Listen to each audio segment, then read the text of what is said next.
So we have the 9/11 attacks, and then following that, perpetrated by Al Qaeda, Bin Laden, um, and Al Qaeda has is located.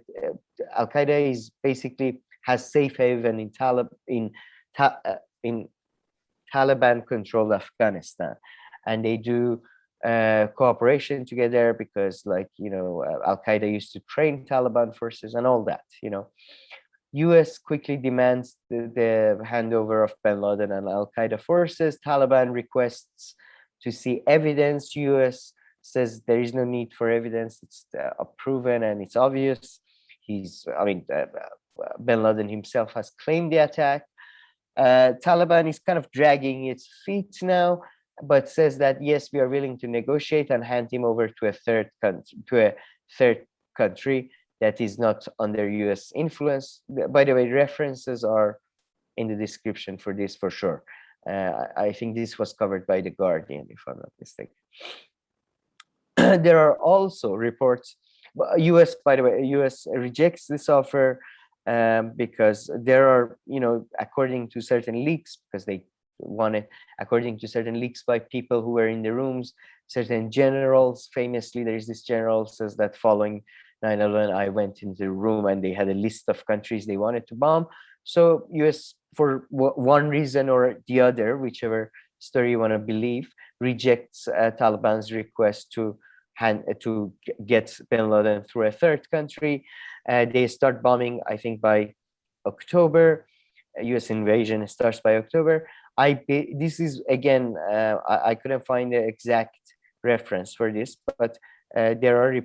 I heard this in by a couple of experts that by December, Taliban even offers to sort of stand down as the central power, hand over the power, just stop the bombing and all that.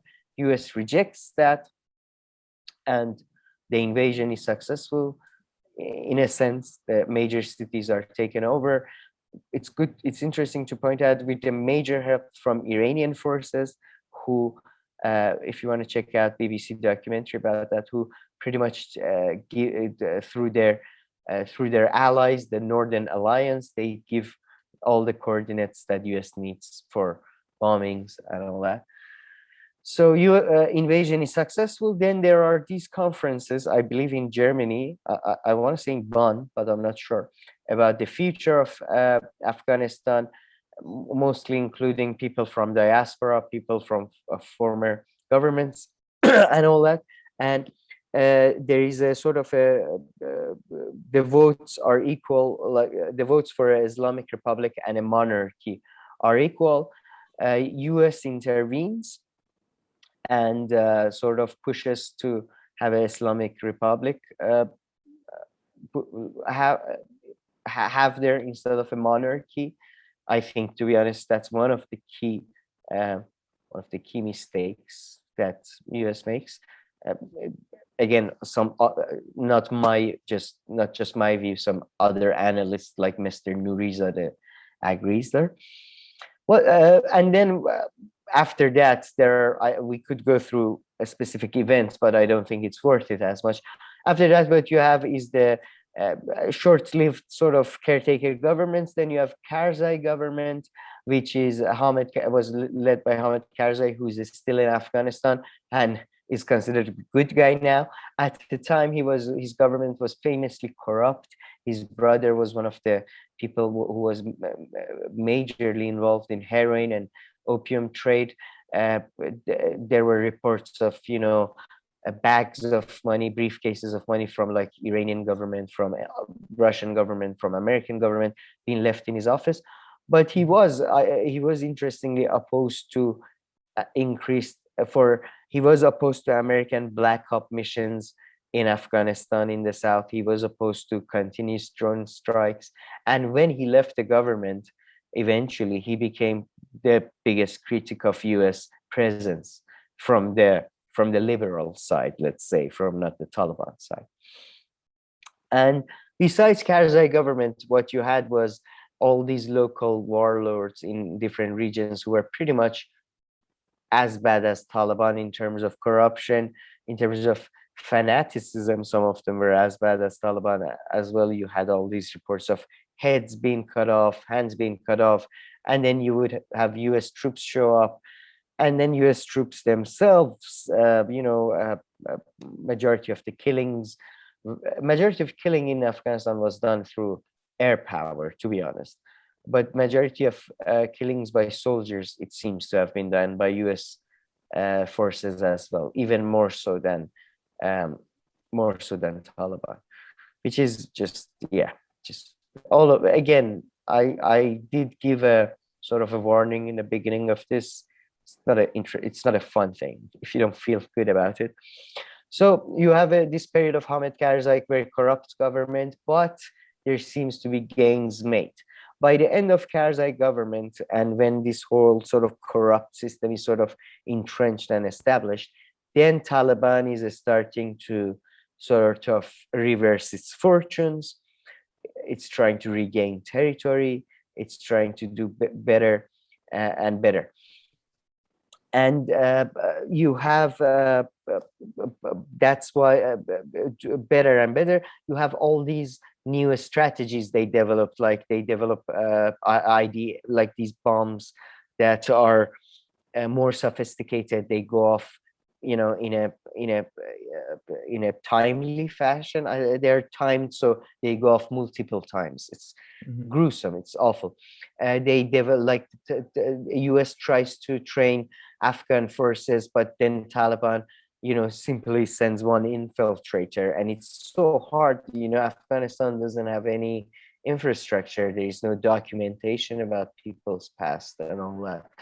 And then after 3 months, after they learn to how to use weapons, they turn the weapons and kill Americans and mostly Afghan people. So you had all these events, and so Taliban started to reverse its fortune. And then Obama is in charge now in America, and Americans are more focused on internal issues, economic issues. Then you have this surge. With this surge, they increase the troops. So he pulls out of Iraq. Iraq was the wrong war. Afghanistan was the right war. We are there to find Bin Laden, and we haven't found Bin Laden. There is the surge. They find Bin Laden in Pakistan, living a few miles away from the offices of Pakistani Central Intelligence Agency. And by the way, there are I get into exact quote that highlights my point, that there were evidence from very early on that within, like by December 2001 or maybe by January 2002, Al Qaeda forces all had left Afghanistan, except some like ragtag, like some low-level members. So there is the surge. What surge does is, they do push back somewhat against Taliban, but it's a failure overall because American soldiers die and because American generals are extremely incompetent. I mean, David Petraeus, McChrystal, all these people who are made as if they are genuinely Taliban stands for a lot, everything that I hate in terms of ideology, but their commanders seem to have been far more competent than the General McChrystals and David Petraeus of this world. Just look at the way how David Petraeus, I don't know, I'm mispronouncing his name, but just look at the way he was turned out. He was basically handling sensitive information with his mistress. We are dealing with children. We are dealing with genuine children. Surge is not successful, and Taliban does not even want to come to the negotiation tables. So what they do is this is where there has been lying and all that all throughout. I mean, from the start of the war, but now the lying becomes systematic. They start to redefine measurements. It's easy to, again, creative accounting, as I mentioned on another topic. They use all these methods to justify their lies. For example, the famous one is the one on how you identify somebody as a Taliban member. For example, if two people that lived in that village said that he's a Taliban member, that was enough for that kill to be counted as a not a civilian death, as a enemy combatant death. And I don't know, I feel like I have many people in Tehran that don't like me, and I'm sure they're willing to say a lot of things about me to have me blown up. So, you know, so the surge is not successful. Trump comes in, then, and Trump's strategy is that, okay, we're not going to have so much American soldiers killed. We're just going to just bomb the shit out of them. And it's caused far more deaths than previous strategy, but at the same time, to an extent it worked. It brought the Taliban to the negotiation table, although Taliban refused to negotiate with the officially internationally recognized Afghan government. And during, I talked about Karzai government, but I forgot to talk about Ghani government, which is Obama Trump years.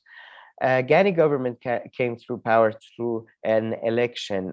His main opponent was Abdullah, who's still in Afghanistan, and it's important to point out, in terms of tribal politics of Afghanistan, just to give a very, very, very brief overview. You have the Pashtun people who are connected to Pakistan and are they have Pashtun are probably the most powerful group. You have what are called, and I say that very reluctantly, Tajik speakers. I prefer to say Persian speakers, and they are another big segment of Afghanistan, and mostly focused in the north. You have the Hazara people who are they overlap with the Tajik people, and they are Shia or similar to Shia faith. So you have this, and there are so many other tribes, by the way, but these are the big players. Ashraf Ghani comes from the Pashto politics. Although he's from Afghani diaspora community, I believe he worked in the World Bank and IMF. So he was a corrupt global technocrat. And on his corruption, there was no doubt from beginning. Everybody knew, it was discussed widely. Pretty much everybody believes. I don't have any hard evidence for this. There was a lot of evidence going around at the time. But his first election, he was most likely elected in a rigged election because Americans. Again, he was America's guy. And remember that, because that comes into play when we come to end of this discussion. I think he was America's guy, and Abdullah was viewed as the guy because he's a Persian speaker, because he's a Tajik speaker. His mother is Tajik, even though I think his father may be actually Pashto, because he was connected to Ahmad Shah Massoud, who was the leader of Northern Alliance, who was a freedom fighter who fought Taliban. Because of all those things, Americans didn't want him, because he wasn't their guy in a way. By the way, not probably just Americans, Pakistanis, a lot of different groups. So he came to power in a very, very suspicious election, and his government from very beginning, very corrupt. Within 3 years, pretty much anybody who you could say was a Afghani official that was actually competent or was not fully corrupt, or until his eye level, like deep in corruption, just like until his, let's say, neck or something in corruption, had left Ghani's government. And Ghani went into coalition with some of the most gruesome people. Like, it's just the level of warlords got even worse. Like, you had people like General Dostum come in, who are, awful track record of, torture, sexual misconduct. You had Hakim Gulbatyar, who, by the way, kudos to him. He was more of a man than Ashraf Ghani I mean, more of him, I would say he's more of a man because he's basically Taliban. Hikmet he's the head of the Islamist party in the Afghanistan parliament, and he would have people flogged. This is in 1990s. He would have people flogged for outside of Kabul and by the way, this idea that Kabul had university before Tehran. Kabul University is older than Tehran University. So this idea that like this is something in their culture or it's like this was a they are reactionaries that pushed a society back. Anyways, so yeah, Ghani went into coalition with this kind of people. Although what Ghani was also he kept a very close clique of young people, mostly diaspora, close to him, and he was just the most corrupt, technocratic, just empty talks, very worst. But he had to, in the end, he had to enter sort of a power sharing thing with Abdullah. Second, there was his second term as a president, same problems, rigged elections. This time even more obvious. Again, he had to go into a power sharing thing with Abdullah, and just awful. His main focus was getting closer to America and India. That was his main foreign policy. He kind of alienated Iran to an extent. He tried to cozy up to like Arab nations, and somewhat successfully he did. And now, by the way, he's in UAE. So yeah, his government was a complete failure and was a result of America's focus on try to basically accommodate the Pashtun, who, by the way, Pashtun are also a very important force in Pakistani politics. In a way, a lot of people see Taliban as an outgrowth of Pashtuns' political will to incorporate Afghanistan into Pakistan. So, by the way, all I'm saying are different interpretations. I don't subscribe to any of them because I don't know enough about the evidence, but I'm just giving you a bit of an overview of different things. And I'm going to mention some of the professors and all that they talk about this, but it's just because most of it is in Persian. I don't want to, it would be pointless at this. And let me give you a major example of Ghani's, for example, corruption thing. In the last year of Ghani's government, you had a situation where they claimed to have a 300,000 man army. According to most reports and according to leaks, at least 200,000 of them were ghosts. So they would write names. Yeah, they would write names, get the money for them, get the equipment for them that they could sell in the black market. But then you had Afghani soldiers because Afghanistan is it's a mountainous country, hard to reach different places, even close places and all that. And you had Afghani soldiers starving to death. You had Afghani soldiers boiling their shoes to feed themselves. Afghani soldiers that, by the way, now Biden is saying when Afghanistan are not willing to fight for their country. Well, have you boiled your own shoe to eat it? Anyways,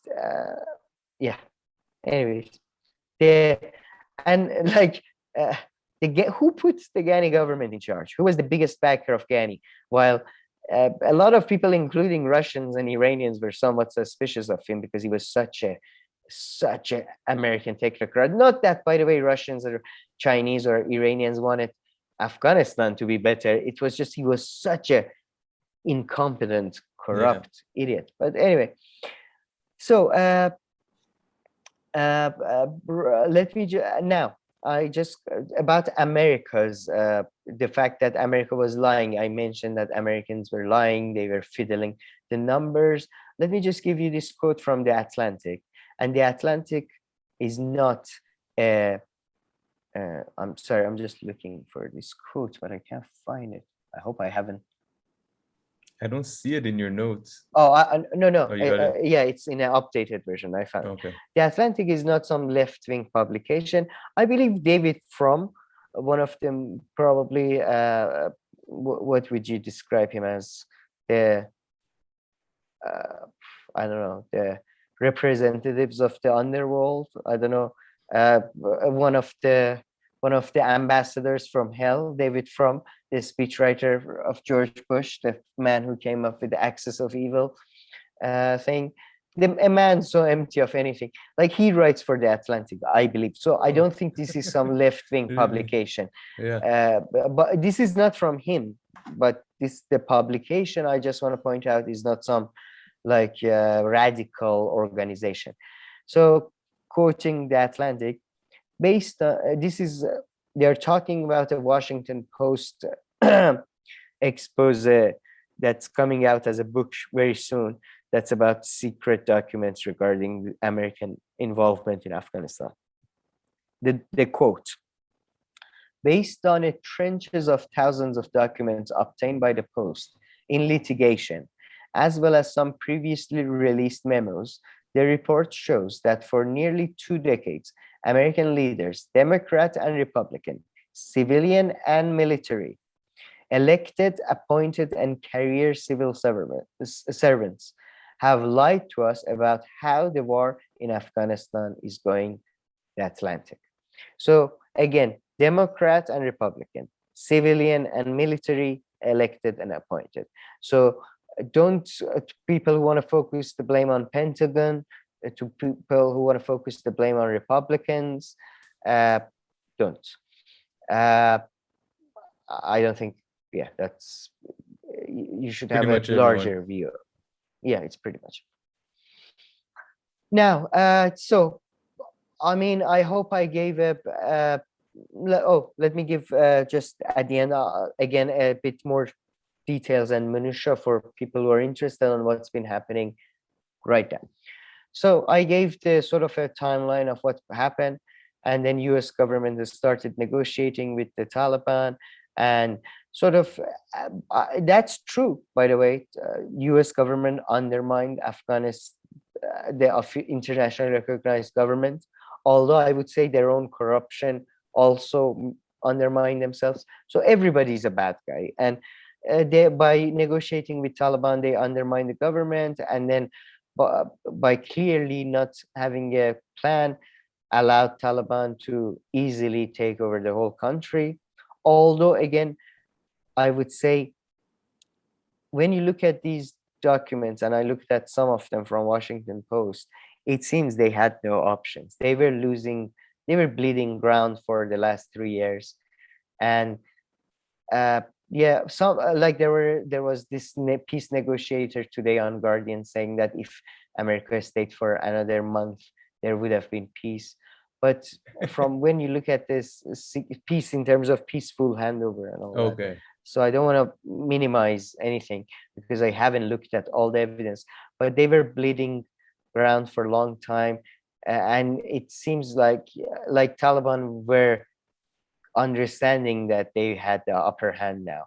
So, and America was worried that if they truly understand that they have the upper hand, there will be a massacre, both of Afghans and Americans. And while Afghans can be massacres, Americans sadly cannot.